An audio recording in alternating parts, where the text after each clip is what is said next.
Welcome back. Programme में आपको फिर से खुशामदीद कहती हूँ। नाज़रीन, अल्लामा इकबाल ने फरमाया था, ज़रा नम हो तो ये मिट्टी बड़ी जरखेज़ है साकी, और बिल्कुल इसी की मिसाल है। मैं आपको आज के प्रोग्राम में जिनसे मिलवाऊंगी डॉक्टर मुबश्शिर रहमानी। उनका थोड़ा सा तारुफ पहले करवाती चलूँ, फिर उनसे हम बात भी करेंगे। उन्होंने हमें आज के प्रोग्राम में ज्वाइन किया है।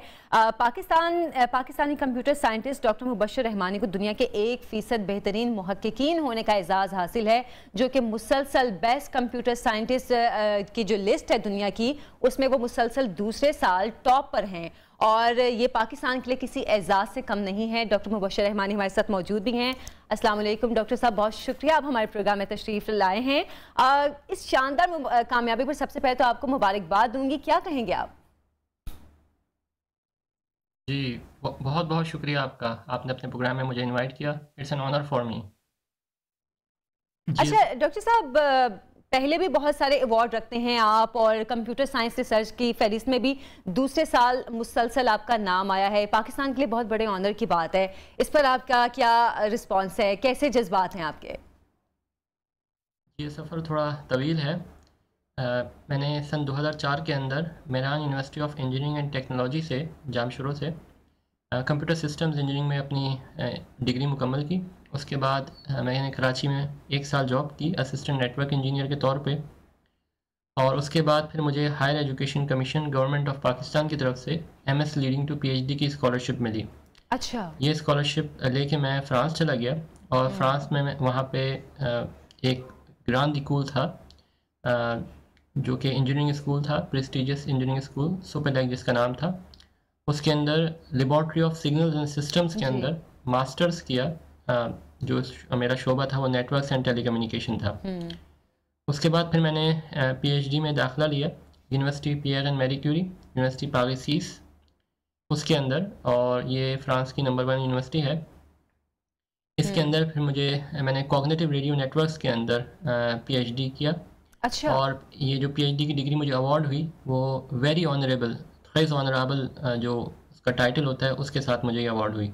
अच्छा। उसके बाद जो है फिर मैं पोस्ट डॉक मैंने शुरू की, मगर government of Pakistan higher education commission का ये कहना था कि मुझे वापस आना है और सर्व करना है कंट्री को, तो मैं वापस आ गया। अच्छा। और 5 साल मैंने अपने बॉन्ड के मुताबिक कॉमसेट्स यूनिवर्सिटी वहाँ कैंट के अंदर सर्व किया।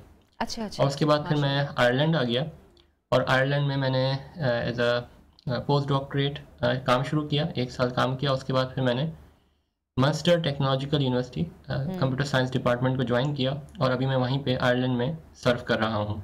अच्छा, माशाल्लाह। तो जो आपका सवाल है कि ये अवार्ड जो है उसमें कितना अरसा लगा, तो बेसिकली ये पूरे 10 साल का मुहित अरसा है।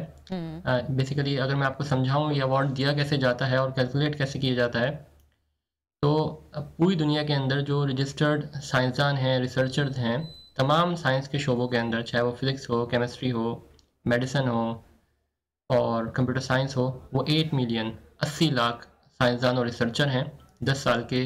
और फिर इनकी 10 साल की जो रिसर्च है उसको निकाला जाता है। अच्छा। और 10 साल की रिसर्च के अंदर जो उनके टॉप के 1% तहकीकी मकाले, जो तहकीक उन्होंने की होती है, उसको गैदर करने के बाद ये लिस्ट, ये अवार्ड दिया जाता है। अच्छा। तो ये ऐसा नहीं हो सकता कि आप 1 साल कोई रिसर्च करें, कोई इन्वेंशन करें और कोई रिसर्च आर्टिकल लिखें और आपको उसके बेसिस पे मिल जाए। नहीं, आपका यानी कम्युनिटी के अंदर, रिसर्च कम्युनिटी के अंदर, साइंटिफिक कम्युनिटी के अंदर आपका नाम होना चाहिए। आपका यकीनन काम पाकिस्तान के लिए बहुत ऑनर की बात है। आप आयरलैंड में रह रहे हैं, पाकिस्तान की नुमाइंदगी कर रहे हैं, इस चीज़ पर आप कैसा महसूस करते हैं, और फैमिली की तरफ से रिस्पांस तो मिलता होगा? इस सवाल का जवाब देने के लिए मैं थोड़ा सा बैकग्राउंड में जाना चाहूँगा। अल्हम्दुलिल्लाह जब मैं पाकिस्तान में था तो पाकिस्तान में भी काफ़ी अच्छी परफॉर्मेंस थी मेरी। मुझे कॉन्जिक्यूटिवली कई साल तक best researcher of the year का अवार्ड मिला मेरी यूनिवर्सिटी की जानिब से, और कई मरतबा ऑनरेरियम मिले, और बहुत ही अप्रिसिएशन की गई मेरी यूनिवर्सिटी की तरफ से। इसके साथ साथ मुझे हायर एजुकेशन कमीशन की तरफ से बेस्ट रिसर्च पेपर अवार्ड हमारे साथी हैं डॉक्टर अयाज़ अहमद, उनके साथ मिला।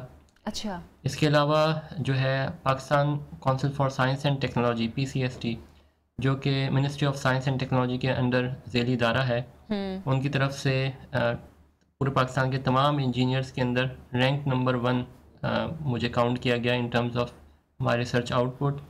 तो आप इमेजिन कर सकते हैं कि ये पाकिस्तान के लेवल पर, जब मैं पाकिस्तान में था तो आउट परफॉर्म कर रहा था, अल्हम्दुलिल्लाह एक्सीलेंट परफॉर्मेंस थी और उसको रिकॉग्नाइज भी किया जा रहा था। अच्छा। और जब मैं पाकिस्तान में था तो पाकिस्तान में रहते हुए भी मुझे कई इंटरनेशनल अवार्ड्स मिले, बेस्ट एडिटर अवार्ड्स मिले, बेस्ट रिसर्च पेपर अवार्ड्स मिले।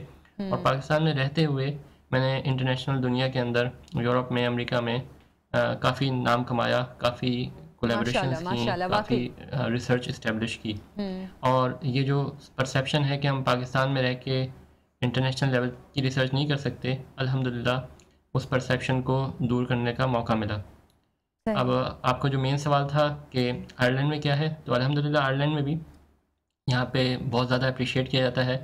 इनके मीडिया ने बहुत ज़बरदस्त कवरेज दी है, हमारी यूनिवर्सिटी ने बहुत अप्रिशिएट किया है और बहुत ही अच्छा कोलीग्स का बिहेवियर है। जैसे पाकिस्तान में जो मेरे कोलीग्स थे, मेरे दोस्त थे, वो बहुत अच्छा बिहेव करते थे, अल्हम्दुलिल्लाह बहुत सपोर्ट करते थे। इसी तरीके से यहाँ पे भी अल्लाह पाक के फजल करम से बहुत ही अच्छे कोलीग्स हैं, बहुत ही सपोर्टिव इन्वायरमेंट है। सही। और जो आपका सवाल है कि फैमिली का क्या रिएक्शन है, तो अल्हम्दुलिल्लाह मेरी फैमिली बहुत सपोर्टिव है। ख़ास तौर पे मेरी बहनें, उन्होंने बहुत मुझे सपोर्ट किया।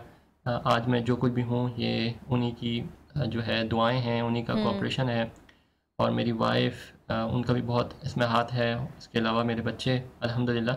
तो ये ख़ाली मेरा अकेले का फ़र्ड नहीं है, ये इन सब लोगों की जो है कोशिशें हैं, इन म्यूचुअल लोगों की। कोशिश है सबकी। आपने कहा आपकी बहनों की तरफ से भी आपको बहुत सपोर्ट मिला, यकीनन उनको भी सलाम पेश करना चाहेंगे क्योंकि उन्होंने आपको सपोर्ट किया और आपने पाकिस्तान का नाम इतना रोशन किया। डॉक्टर साहब, आपसे एक सवाल जो आखिर में करना चाहूँगी कि जदीद टेक्नोलॉजी के इस्तेमाल ने हमारी नौजवान नस्ल को बहुत बेरादवी की तरफ लगा दिया है।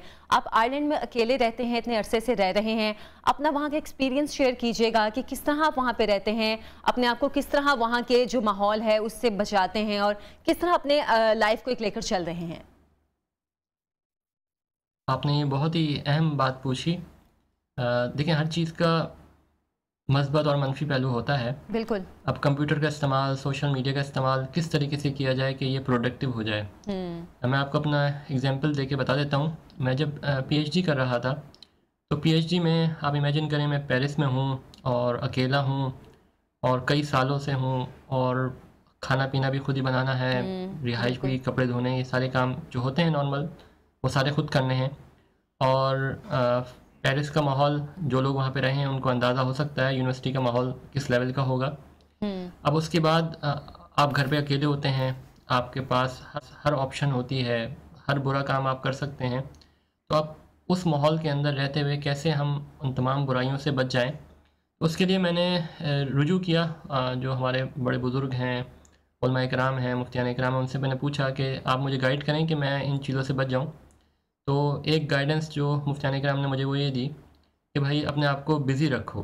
अगर तुम बिज़ी रहोगे तो इन चीज़ों से बचोगे। बिज़ी इन सेंस बिल्कुल कि बिल्कुल ठीक प्रोडक्टिव कह रहे काम हैं। हम करें। मसलन बिल्कुल। के मिसाल के तौर पे हम कोई नई प्रोग्रामिंग लैंग्वेज सीख लें, कोई नया टूल सीख लें, कोई नई एप्लीकेशन सीख लें, यानी हुनर सीख लें, स्किल डेवलपमेंट जिसे कहते हैं, स्किल्स डेवलप करें। इसके साथ सही। साथ हम अपने आप को इंगेज करें पॉजिटिव चीज़ों के अंदर। और अगर हम अपना टाइम सोशल मीडिया पर लगाएंगे तो सोशल मीडिया हमारा टाइम ले लेगा। ऐसा मैं ही जब है। पीएचडी कर सही रहा कह रहे था हैं। तो मुझे बहुत डिफ़िकल्ट होता था कि मैं कंसंट्रेट करूं, क्योंकि रिसर्च के अंदर आप जानते हैं आपको नए थॉट्स लेके आने पड़ते हैं, नई इन्वेंशन करनी पड़ती है, सोचना पड़ता है, यानी आप ब्रेनस्टॉर्मिंग करनी पड़ती है। तो अब बिल्कुल। वो फोकस के बगैर, कंसंट्रेशन के बगैर तो नहीं आ सकती। तो उसके लिए जो मैं सबसे बेहतर काम ये करता था कि उलमा इकराम से पूछ के कि मैंने अपना स्केड्यूल बनाया था, अपना टाइम स्केड्यूल बनाया था। और अल्हम्दुलिल्लाह सुबह जल्दी उठता था और सुबह उठने के बाद फजर की नमाज के बाद सूरह यासीन पढ़ना। सूरह यासीन के मुतालिक आता है कि जो शख्स सूरह यासीन को पढ़ता है तो अल्लाह पाक उसके दिन भर के कामों को बिल्कुल पूरा कर देते हैं। बिल्कुल, अल्लाह ताला तो इसके दिन के एक कामों बरकत को आ पूरा जाती है, करते आपके हैं। पास एक स्ट्रेंथ आ जाती है। इसी तरीके से फिर रोज़ाना एक पारा कुरान पाक की तिलावत करना, ये मामूल बना लेना। तो जब मैं ये यूथ के पर्सपेक्टिव में कह रहा हूँ, तो इससे आपको एक स्ट्रेंथ मिलेगी। फिर आप कुरान पाक का तर्जुमा पढ़ें, उसको देख के समझें।